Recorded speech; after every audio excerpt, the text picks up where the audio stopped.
There will be mountains that I will have to climb, and there will be battles that I will have to fight. But victory or defeat, it's up to me to decide.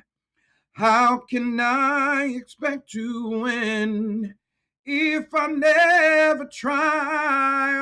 Oh, I just can't give up now. I've come too far from where I've started from.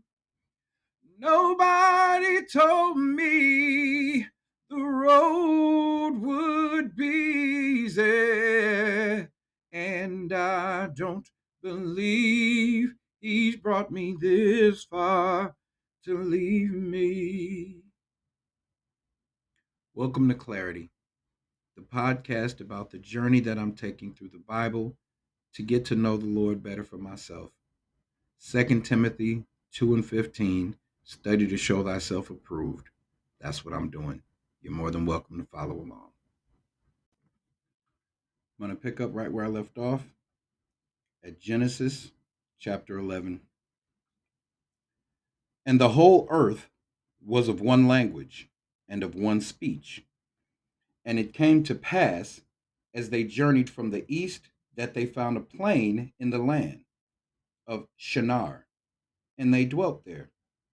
And they said to one another, Go to, let us make brick and burn them thoroughly.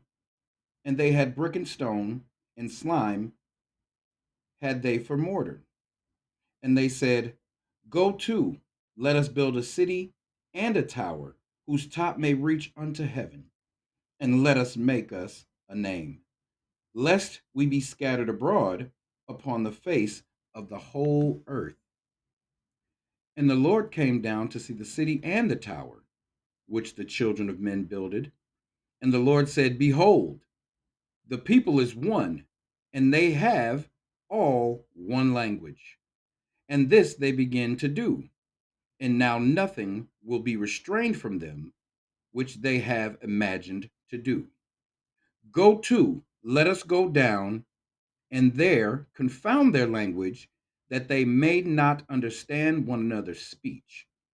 So the Lord scattered them abroad from thence upon the face of all the earth, and they left off to build the city.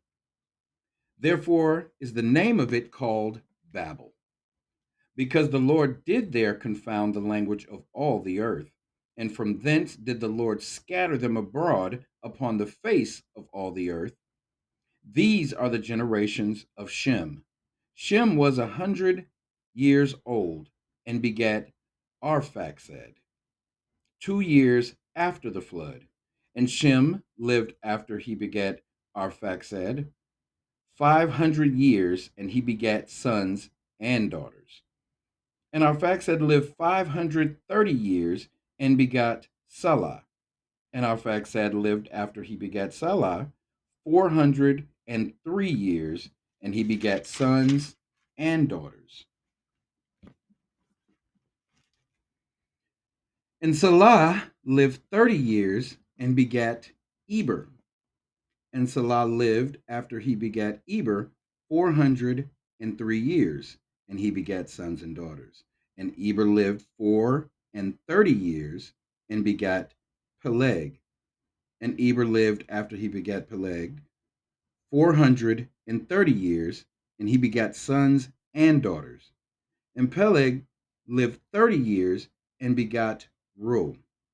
And Peleg lived after he begat Reu 209 years and begat sons and daughters. And Reu lived 230 years and begot Serug. And Reu lived after he begat Serug 207 years, and he begat sons and daughters. And Serug lived 30 years and begat Nahor. And Serug lived after he begat Nahor 200 years and begat sons and daughters. And Nahor lived 29 years and begot Terah. And Nahor lived after he begot Terah 119 years and begot sons and daughters. And Terah lived 70 years and begot Abram, Nahor, and Haran. Now these are the generations of Terah. Terah begat Abram, Nahor, and Haran begat Lot. And Haran died before his father Terah in the land of his nativity in Ur of the Chaldees. And Abram and Nahor took them wives. The name of Abram's wife was Sarai. And the name of Nahor's wife, Milcah, I'm guessing, the daughter of Haran, the father of Milcah, and the father of Iscah. But Sarai was barren, she had no child. And Terah took Abram, his son, and Lot, the son of Haran, his son's son, and Sarai, his daughter in law, his son Abram's wife, and they went forth with them from Ur of the Chaldees to go into the land of Canaan. And they came unto Haran and dwelt there. And the days of Terah were 205 years, and Terah died in Haran. Now the Lord had said unto Abram, Get thee out of thy country, and from thy kindred, and from thy father's house, unto a land that I will show thee, and I will make thee a great nation, and I will bless thee, and make thy name great, and thou shalt be a blessing. And I will bless them that bless thee, and curse him that curseth thee. And in thee shall be all families of the earth be blessed. So Abram departed, as the Lord had spoken unto him, and Lot went with him. And Abram was 75 years old when he departed out of Haran. And Abram took Sarai, his wife, and Lot, his brother's son, and all their substance that they had gathered, and the souls that they had gotten in Haran. And they went forth to go into the land of Canaan, and into the land of Canaan they came. And Abram passed through the land of the place of Sichem unto the plain of Moreh, and the Canaanite was then in the land. And the Lord appeared unto Abram and said, Unto thy seed will I give this land, and there builded he an altar unto the Lord who appeared unto him. And he removed from thence unto a mountain on the east of Bethel, and pitched his tent, having Bethel on the west and Hai on the east. And there he built an altar unto the Lord, and called upon the name of the Lord. And Abram journeyed, going on still toward the south. And there was a famine in the land. And Abram went down into Egypt to sojourn there, for the famine was grievous in the land. And it came to pass, when he was come near to enter into Egypt, that he said unto Sarai his wife, Behold now, I know that thou art a fair woman to look upon. Therefore it shall come to pass, when the Egyptians shall see thee, that they shall say, This is his wife, and they will kill me.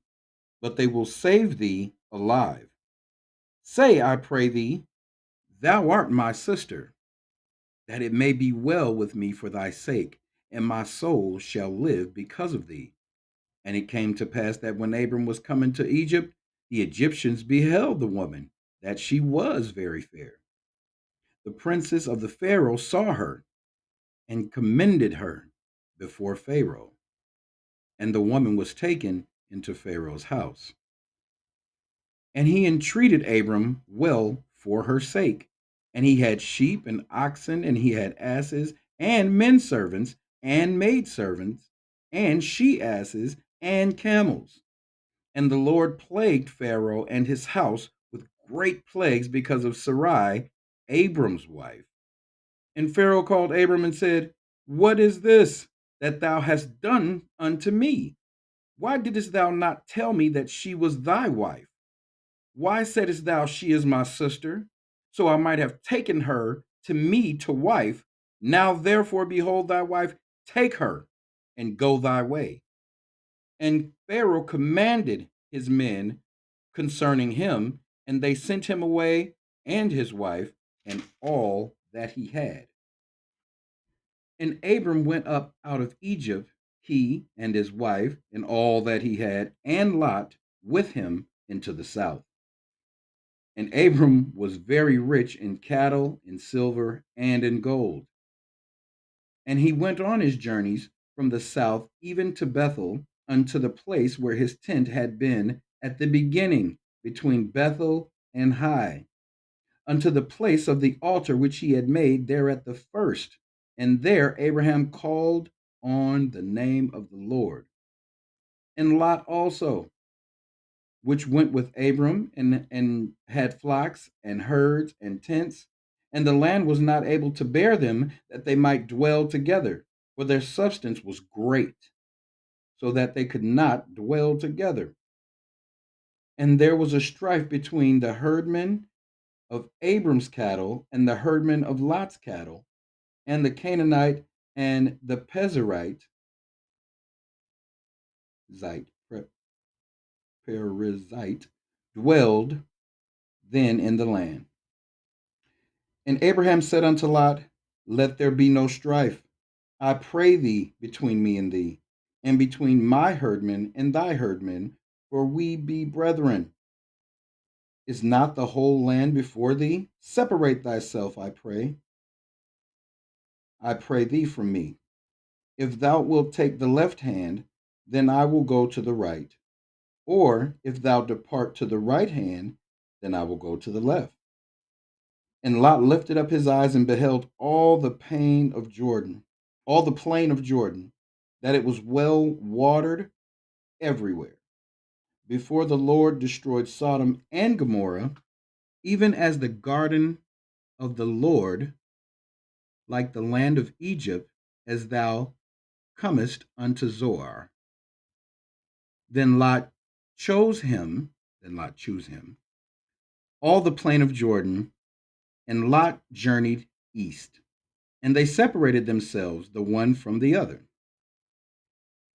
Abram dwelled in the land of Canaan, and Lot dwelled in the place in the cities of the plain, and pitched his tent toward Sodom. But the men of Sodom were wicked and sinners before the Lord exceedingly. And the Lord said unto Abram, after that Lot was separated from him, Lift up now thine eyes, and look from the place where thou art northward and southward, and eastward and westward. For all the land which thou seest, to thee will I give it, and to thy seed forever.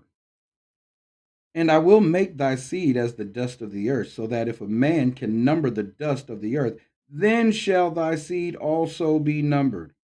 Arise and walk through the land in the length of it, and in the breadth of it, for I will give it unto thee. Then Abram removed his tent and came and dwelt in the plain of Mamre, which is in Hebron, and built there an altar unto the Lord. Wow, it's a lot to unpack there. However, the moment of clarity that sticks out to me is when they went to see the Pharaoh. He asked Sarai, he said, Well, can you tell him you're my sister because you're so fair that they're going to kill me and keep you? And she did it. And he told the Pharaoh, Yeah, this is my sister. And uh, Pharaoh ended up being cursed. And Pharaoh was upset and he said, Bring him to me. And he asked him, he said, Why did you tell me this was your sister when this is your wife? And then he tried to like make amends or make good, giving him cattle and manservants and slaves and everything. The moment of clarity for me is that when God gives you something, that's yours. Don't try to cover it up. If you have a gift and you see that your gift is, it might make others feel uncomfortable, or they might excuse me, you have your gift and it might make others uncomfortable or look at you kind of sideways, or why does she always have to shout every time this, or why is she the pastor's secretary, whatever your gift is, and you feel that it's ostracizing people or making people look at you a certain way or creating envy or jealousy, and you go, you know what, I'm going to reserve myself, I'm going to hold back, I'm not going to appreciate what God gave me, I'm going to pass it off as something else. And what Pharaoh did is he saw through that. He said, wait a minute, this ain't right. I'm being cursed. Uh, Come get, this is your wife. This is not your sister. Why would you lie to me? Why would you hold your gift back? Why would you mask it? Why would you dumb it down? Why would you hold back this gift that God gave you and presented to me out of fear? He said he was scared they was going to kill him.